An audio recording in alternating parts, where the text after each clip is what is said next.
Everyone is picking sides over the Bricks and Minifigs and Reckless Bin story for the past couple months. But what if we're all missing the real victims? By now you've probably seen the videos where Reckless Bin has exposed a company that probably needs to be exposed. Others think he was good about doing this. Other people think he went a little too far. By now you've probably seen the video about Reckless Bin trying to expose a company. Some say he went too far. Others say this is something that needed to be exposed for a while. But what almost nobody is talking about is the Lego store owners that are getting caught in the middle. So did Reckless Bin destroy the wrong Lego stores? To answer this question, we really have to understand what happened. So how did we get here? Before we can understand what happened, we have to understand who Reckless Bin is and why so many people are paying attention to him. Reckless Bin is known for making long investigative videos and exposing things that are hidden, right? He would go after big companies and try to expose them. He would ask tough questions, and he would also try to see if they were doing what was right and challenges people he believes are doing wrong. His goal was to expose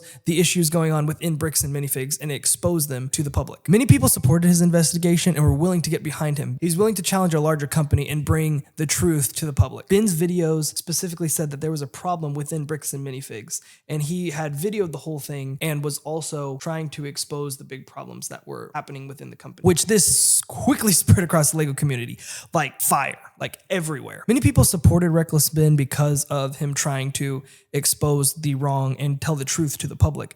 But a lot of people thought maybe he went a little too far. The Lego community quickly became divided. Some think he was right for doing that, and some thought he went too far. And that's when the story became much bigger than Reckless Bin or Bricks and Minifigs. As the story got bigger, Brian became a huge part of this story. He has also shared a side of what happened, and he has responded to the claims being made. Brian said there's more to this story than what Reckless Bin has done, what Bricks and Minifigs have said, and what is the actual truth. So now the Lego community is divided. Some are on Bin's side and some are on Brian's side, and some are on Bricks and Minifigs side. I'm not sure if that's a thing anymore, but I don't know. But here's where the story gets even more interesting. What exactly is Bricks and Minifigs? Bricks and Minifigs is a franchise, which means single people can buy into this franchise, own their own store, sell their own Legos, and have their own rules. The corporation supports the overall brand, but most people can do whatever they want with their own store. And so when this whole thing came out, a lot of the Lego stores, a lot of the Bricks and Minifig stores around the nation were not responsible for or have no part of anything that corporate has, of any of the decisions that corporate has made. And that raises the bigger question. People are angry about the company. Are the wrong Lego stores paying the price? And this raises the bigger question. If people are angry with the company, are the wrong Lego stores paying the price? There is another side of the story that almost nobody is talking about. Bricks and Minifigs is not just a company. Many of these stores are owned by local families who put their money,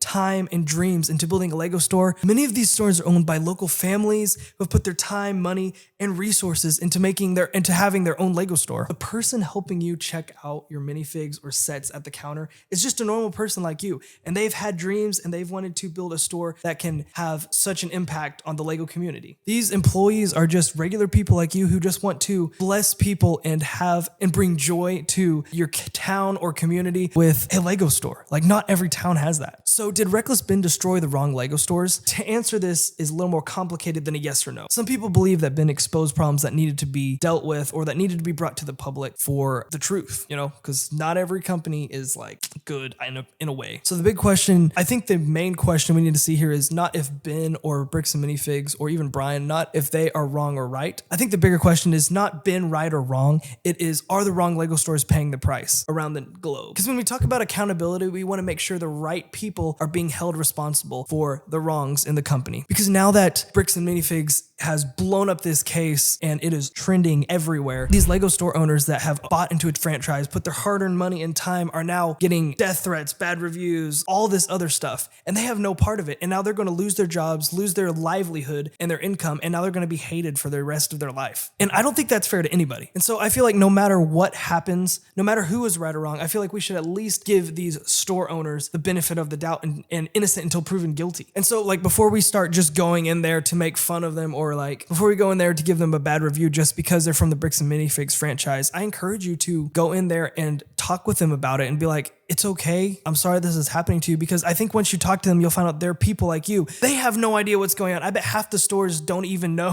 what's going on. And they're just like getting all these bad reviews all of a sudden. They're losing money, they're losing business, and they're like, what is going on? And they probably don't even know what happened. This reminds me of one of my favorite movie series of all time, The Hunger Games. The tributes didn't make the system, but they were forced to suffer because of it. And they were all just regular people like you and me. As a Christian content creator, I believe in giving people grace and giving them the benefit of the doubt, because every single person should be taken on their own character and own traits, and they shouldn't have to suffer because of some other person's mistakes. So before we blame all the Bricks and Minifig stores for the thing that's happened, I want you to ask yourself a question. Are we holding the right people responsible?